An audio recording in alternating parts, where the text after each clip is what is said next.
Un auteur, un ouvrage, une édition, Radio Éthique vous propose d'arpenter les rayons de sa bibliothèque écologique et responsable. C'est si banal, un œuf. On croit tout savoir concernant ses qualités, sa cuisson, les trucs et astuces pour l'incorporer dans une préparation et le faire cuire à point. Grave erreur. Le livre d'Amandine Gers et Olivier de Gors, Je cuisine les œufs, arrive à point nommé pour démentir quelques idées reçues. Nous lui avons demandé de nous expliquer pourquoi l'œuf était autant un trésor de bienfaits. Ah bah oui, tout le monde connaît les œufs. Les Français mangent beaucoup d'œufs chaque année, chaque jour. C'est un trésor de bienfaits. Déjà, c'est polyvalent. L'œuf, on peut le consommer dizaines de manières dans des préparations salées ou sucrées. Et d'un point de vue nutritionnel, c'est la protéine parfaite. Un petit œuf à la coque le soir ou au plat et une salade, on a un repas équilibré. Alors, écrire un livre, Je cuisine les œufs, on a l'impression que tout le monde, comme on dit, sait faire cuire un œuf dur. Oui, alors j'ai été très surprise moi-même en écrivant ce livre de découvrir vraiment une quinzaine de façons de cuire les œufs.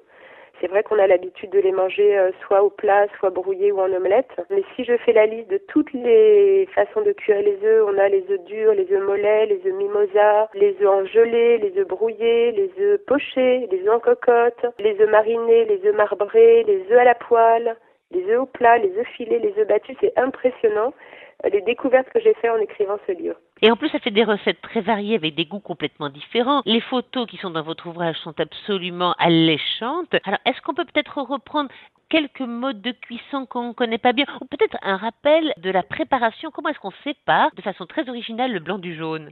De façon très originale. Alors, je ne sais pas. Avant de faire le livre, je casse l'œuf en deux, je fais basculer le jaune d'une demi-coquille à l'autre demi-coquille. C'est une bonne façon de faire, mais j'ai découvert une vidéo en faisant ce livre d'une autre manière qui est très rapide. Donc, on casse tous les œufs dans un saladier, donc blanc et jaune mélangés. On prépare un autre petit saladier à côté et on utilise une petite bouteille plastique vide qu'on presse au-dessus d'un jaune d'œuf. On lâche la pression et le jaune d'œuf est absorbé par la bouteille. Ensuite, on verse l'œuf dans le petit saladier qui est à côté. Et comme ça, on va très très vite et on n'a pas de risque de casser, de briser le jaune. Il existe même des petits outils qui sont maintenant fabriqués avec des petites formes rigolotes pour clarifier les œufs. Et c'est important parce que si on va avoir que le jaune très très pur pour faire peut-être une mayonnaise ou que le blanc pour faire des blancs en neige, il ne faut pas qu'il y ait de mélange. Exactement. Ah mais c'est un coup à prendre de séparer les blancs des jaunes.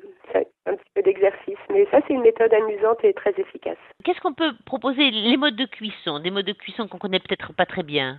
Alors dans le livre j'ai répertorié les modes de cuisson dans l'introduction que j'ai vraiment bien détaillé. Donc la cuisson des blancs d'œufs seuls qu'on peut cuire. Donc on connaît les œufs en neige qui sont des petites boules d'œufs montées en neige et ensuite cuits soit dans du lait, soit dans de l'eau. Donc les meringues évidemment. Après j'ai écrit un chapitre sur la cuisson des œufs dans leur coquille. Donc on a les œufs durs, les œufs mollets, les œufs à la coque et les œufs mimosa. Ça sont un peu des variantes. Les œufs durs cuisent plus longtemps que les œufs mollets, qui eux-mêmes cuisent plus longtemps que les œufs à la coque. Et puis l'œuf mimosa, c'est une variante de l'œuf dur. Et ensuite, la cuisson des œufs sans leur coquille. Donc on a les œufs brouillés, les omelettes, avec toutes les variantes qui peuvent exister pour les omelettes, selon les goûts de chacun, si on l'aime un peu baveuse, plutôt cuite, plutôt plate, plutôt soufflée, enfin, tout est détaillé. Les œufs pochés, qui sont aussi une cuisson, c'est un peu délicat les œufs pochés, mais ça donne un très très bon résultat. Donc en fait, les œufs pochés, on casse l'œuf dans l'eau chaude, qu'on a préalablement vinaigré et on crée un tourbillon avec dans le liquide pour que l'œuf cuise immédiatement au contact de l'eau chaude. Donc il se recroqueville sur lui-même et on a un blanc bien cuit et un jaune encore coulant à l'intérieur. Donc il y a un petit coup à prendre et je donne une astuce pour réussir les œufs pochés parce que c'est très bon mais délicat à réaliser. C'est de casser l'œuf d'abord dans une louche et ensuite cette louche, donc comme ça le blanc ne se disperse pas et on enfonce délicatement la louche dans l'eau chaude. Permet de cuire l'œuf sans dispersion du blanc. Puis alors il y a les œufs cocottes qui cuisent dans un four, dans un petit ramequin avec une petite préparation liquide, sauce tomate, crème fraîche au fond. Et on a les œufs au plat qu'il ne faut pas confondre avec les œufs à la poêle. Donc les œufs à la poêle, c'est ce que tout le monde connaît, on cuit les œufs dans une poêle chaude, alors que les œufs au plat, c'est une cuisson dans un petit ramequin particulier, avec 2 petites oreilles de chaque côté, qu'on beurre un peu, on sale, on poivre, on casse l'œuf dedans et on le cuit au four. Là, c'est l'œuf au plat. C'est un aliment tellement traditionnel, on voit tout de suite nos grands-mères comme ça au fourneau. L'œuf, c'était quelque chose qui était devenu un peu commun, alors que là, revisité par vous, ça a l'air d'être de la grande cuisine. Ah ben, je vous remercie. J'ai voulu faire quelque chose de simple et abordable où on redécouvre l'œuf sous toutes ses coutures avec des associations de goût peut-être originales. Une idée alors justement d'omelette peut-être originale ou que vous aimez particulièrement? Une idée d'omelette. Bon, j'aime toutes les omelettes. Les omelettes, ça varie aussi avec les saisons. Hein. On garnit l'omelette avec des produits de saison. Je propose une omelette, par exemple, avec du millet, de la feta et des échalotes confites.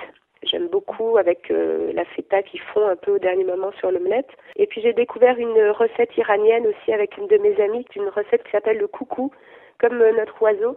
Et c'est une omelette qui est très très riche en herbes fraîches finement hachées. Une omelette très plate qu'on retourne à mi-cuisson. Donc on obtient une sorte de galette qu'on peut manger immédiatement ou qu'on peut aussi laisser refroidir, la rouler, faire des maquis, l'emmener au cours de pique-nique, etc. Donc il y a un côté très pratique avec cette recette. Une idée de tarte salée peut-être? Une idée de tarte salée, oui. Alors j'ai utilisé principalement les œufs de poule dans le livre, sauf dans une ou deux recettes où j'ai utilisé l'œuf d'oie. Donc l'œuf d'oie il est encore plus efficace pour tenir les préparations et les gâteaux. Donc j'ai proposé un gâteau de courge spaghetti à l'œuf d'oie qui est délicieux avec des petites graines de courge grillées qu'on rajoute sur le dessus. La courge spaghetti est très amusante parce que c'est une courge en fait qui ressemble à de longues pâtes spaghetti. On cuit d'abord la courge dans l'eau ou au four, ensuite on la coupe en deux, on prélève ces fins spaghettis jaunes, on enlève les graines et ensuite on peut utiliser la courge spaghetti soit sautée à l'ail et au persil, soit dans des gâteaux comme celui-ci ou des tartes par exemple. Et ce sont toujours des recettes qui sont très faciles à faire. Oui, toujours. C'est vraiment le parti pris de la collection Facile et Bio. Ce sont des recettes simples avec très peu d'ingrédients, faciles à reproduire et même s'il manque un ingrédient, la recette peut même gagner en valeur parce qu'on peut utiliser autre chose si on veut changer un légume par un autre. Finissons sur une petite note sucrée. On connaît les œufs dans les desserts. Est-ce que vous avez là encore un coup de foudre pour un dessert, un coup de cœur? Oh j'aime beaucoup toutes les recettes de crème aux œufs par exemple. C'est tout simple, ce sont les recettes de nos grands-mères. Les fraises aux œufs avec une petite crème toute simple, lait, sucre et œufs. Voilà, c'est des choses très rapides à préparer, très simples et qui plaisent à tout le monde. Et puis on peut aussi peut-être parler de la recette portugaise qui s'appelle le pastéis de nata. C'est une recette qui a été inventée par des sœurs, je crois, qui utilisaient le blanc d'œuf pour durcir leur coiffe. Et donc, elles ne savaient pas quoi faire de tous ces jaunes d'œufs qui leur restaient. Donc, elles ont inventé cette petite pâtisserie qui est devenue l'emblème presque de Lisbonne et du Portugal. Ce sont des petites tartelettes individuelles en pâte feuilletée dans lesquelles on met au milieu juste un peu de jaune d'œuf. Avec un peu de sucre, un peu de farine, on fait une sorte de petite préparation crème pâtissière et on cuit ça au four très rapidement. Ça, c'est une gourmandise assez craquante. On peut juste préciser une petite chose, c'est parce qu'on pense pas souvent aux soupes, mais on peut aussi utiliser les œufs dans les soupes et ça permet de faire des soupes complètes pour le soir, rapides et complètes. Donc je propose plusieurs recettes de soupe dans l'ouvrage. Je cuisine les œufs. L'ouvrage d'Amandine Gers et Olivier de Gorce nous propose 45 recettes salées et sucrées qui nous aident à revisiter les classiques et nous font découvrir des plats originaux et inédits qui régaleront nos papilles de saveurs inattendues. Il est paru aux éditions Facile et Bio chez Terre Vivante.